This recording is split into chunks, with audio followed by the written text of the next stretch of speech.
下面我们进入第6段，就是哈德斯教授的第3讲的第6段标题呢是美元金本位中阶，美国国库券标准的开始。这个标题很有意思，因为什么呢？因为就是这个60年代，就是其实冷战以后热战不断发生，50年代先打朝鲜战争嘛，朝鲜战争就军费开支巨大，美国开始有比较明显的负债了，然后到60年代打印度支那3国，这又是一场相对比较这个高成本的高消耗的战争。于是乎到60年代中期，美国就已经从这个债权国开始转为债务国了。这时候那个金本位就维持不住了。你作为债务国呀，各个国家如果都拿着你对人家的负债，你是拿着美元来换你的黄金，你这个美元就套不住了。所以从60年代中期美国变成债务国以后，到1971年就叫做布雷顿森林体系解体，美国人就维持不住美元按照一定的固定汇率来兑换黄金这样的基本制度。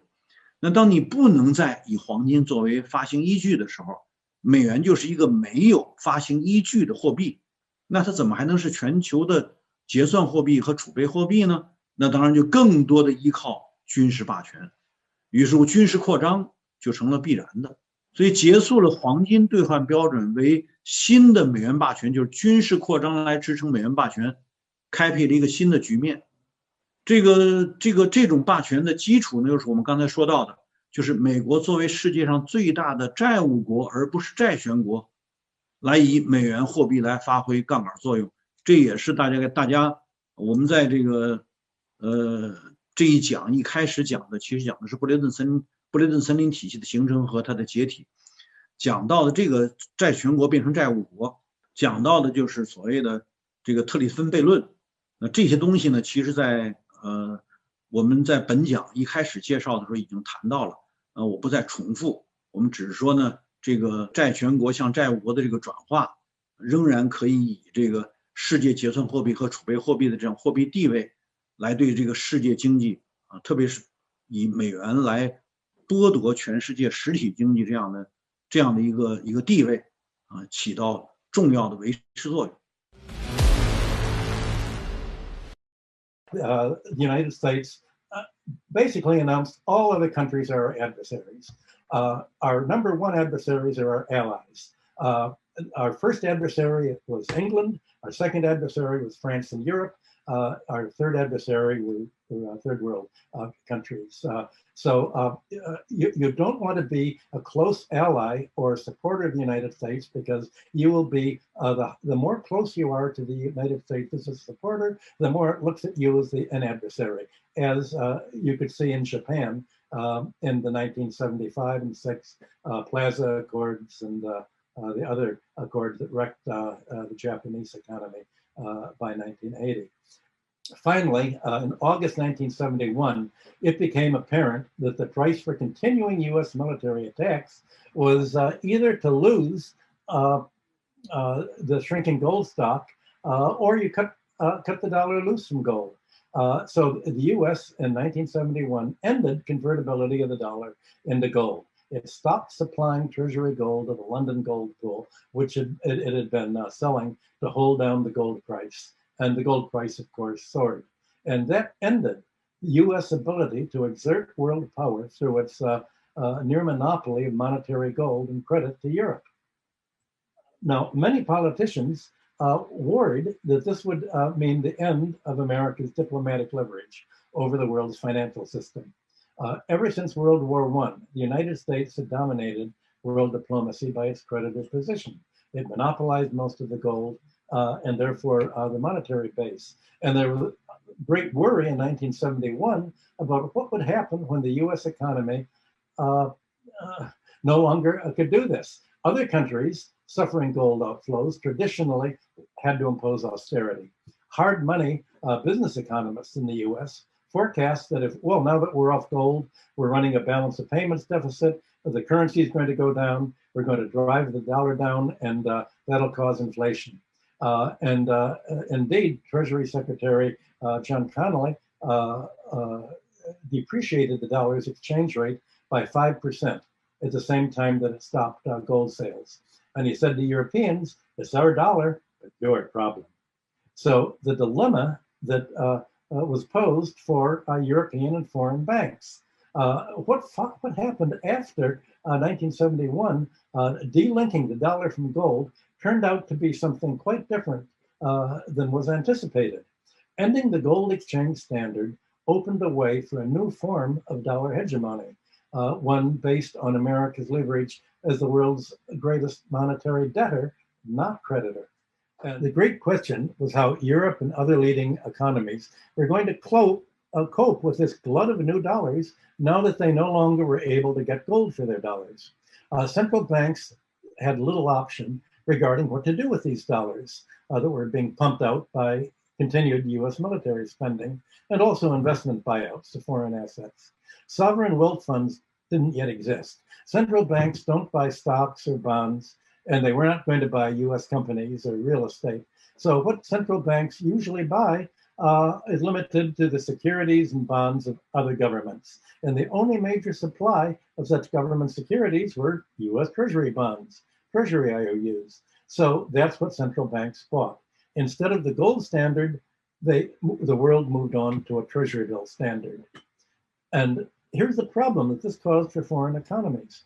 If their central banks did not recycle their dollar inflows to the United States by buying Treasury securities, then their exchange rates would rise. If dollars began to flow into their economy, you have to buy their francs and now euros, and that pushes up the value of the local currency, just as buying Chinese exports pushes up the value of China's currency. If China doesn't take these dollars and then buy other dollar assets, it's not going to buy dollar exports more than what it needs for agriculture to feed itself, but it'll buy US government bonds, which is why China became such a big US bondholder, financing the US military deficit in the process.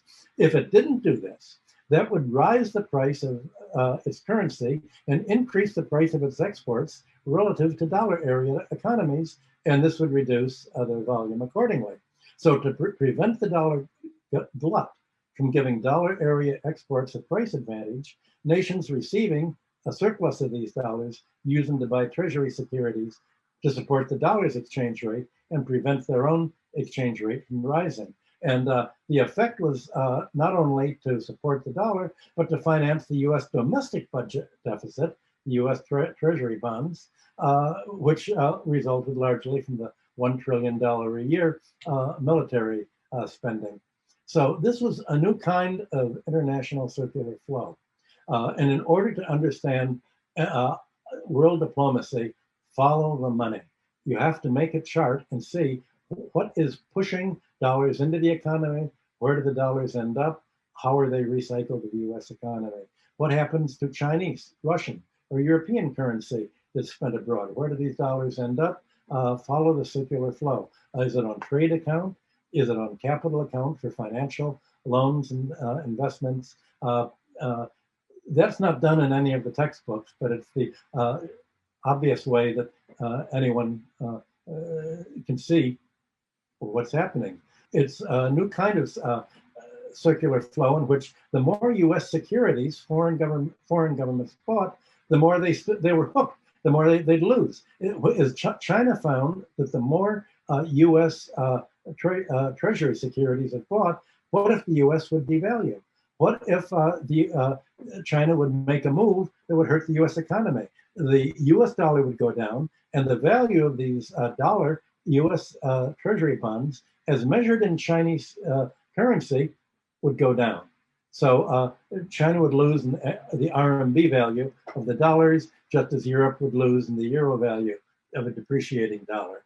So Americans became quite explicit in playing this game, and they demanded that foreign countries recycle their inflows into the U.S. markets, but not to buy majority of U.S. companies. Only the United States, as the world's exceptional nation, can buy the commanding heights of other countries.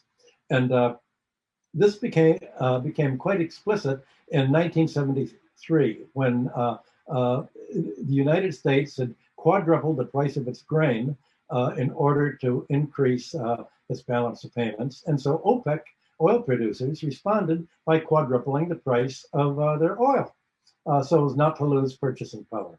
And State Department officials told their counterparts in Saudi Arabia and other Arab oil-producing countries that they'd agree not to oppose this price increase. You can raise your prices as long as these countries agreed to recycle their dollars into U.S. financial markets. And in fact, they were told that failure to spend the oil dollars, petrodollars, in the U.S.